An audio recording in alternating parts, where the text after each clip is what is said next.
super, super exciting to be with you again today. And we want to talk a little bit about credit cards today. We're going to go over how to handle the credit card debt. I'm going to be using a real live client worksheet. I mean, we're really going to be using numbers. So maybe these numbers will look something like you have. This person has a credit score that is pretty low. So it's in the low 600s. They're not able to get a line of credit yet, but it's coming. It's coming.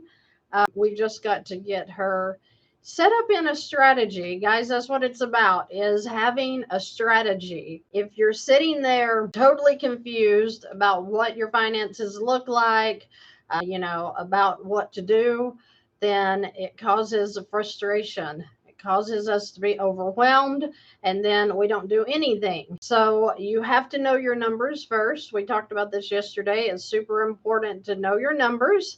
Once you know your numbers, then you can look at what strategy is going to work for you. Okay, so the idea today is that we're going to talk about the credit cards. And I know some guru out there just croaked over when they read the title, Credit Cards Are Our Friends. I'm sorry, I just have to be obnoxious.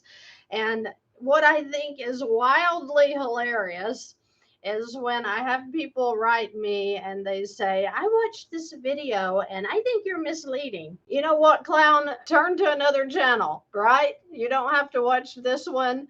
You don't have to be a believer in velocity banking. You can keep on doing the snowball method and stay in debt. I'm sorry for you, but I don't care if people choose to not believe in a strategy that has proven to work. It's helping thousands and thousands and thousands of people get free, not just in the US, but around the world. So they're going to have to kick me off before I stop talking about it, because the point is the American people, especially, are just overwhelmed with debt right now, to the point that we can't function. And it's not your fault. They've kind of put us in there. So we have to get into a strategy to let go of the debt, watch it dissipate before our eyes using a strategy. If you don't have a strategy, if you don't have a goal set with anything in life, you're not going to accomplish it. So sitting around bashing people for what they teach, that is so silly. That is so silly. Why? Because you're wasting your time watching people that, don't encourage you. Go to another channel. Go watch the slots be played at the casino or something. That would be of more value to you than you sitting trying to condemn people for trying to help people, right? I mean, there's naysayers all over the world, and we know that everybody has an opinion. So get a life.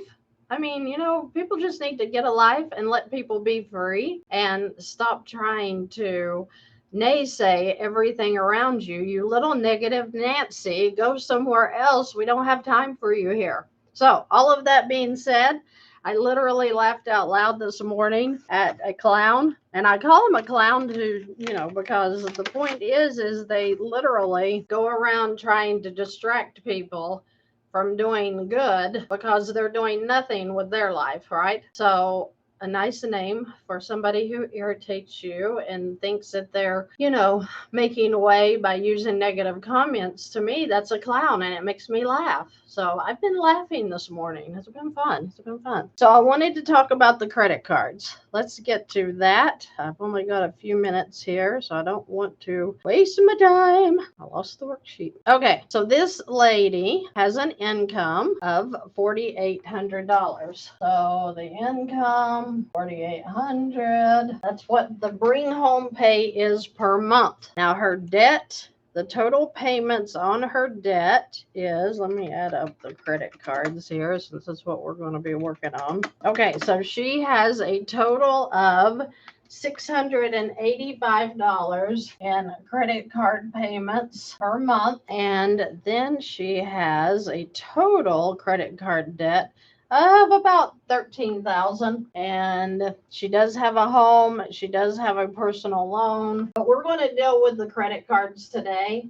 I just want you to know that let's look at her cash flow. So all of her debt totaled together, 1612. She makes 4,800, and then she has living expenses that total right at $2,000. So she has, and let me write this over here, she has $2,000 in living expenses, and right now she has 1612 in debt payments. So she has 3612 in total expenses per month. So this is total. This is everything she spends in a month, okay? So with her 4,800 income, she currently has $1,188 in cash flow. Now, this is pretty good cash flow. This is pretty good cash flow. If she were to use the Money Max instead of a line of credit, then she's probably going to be out of debt in 5 to 7 years. That includes her home, okay? Because she has good cash flow. But we're going to talk about credit cards because she can't currently get a line of credit, and we're going to see what she could do with those credit cards. So she has a balance of 5,669 on one credit card with a $185 payment.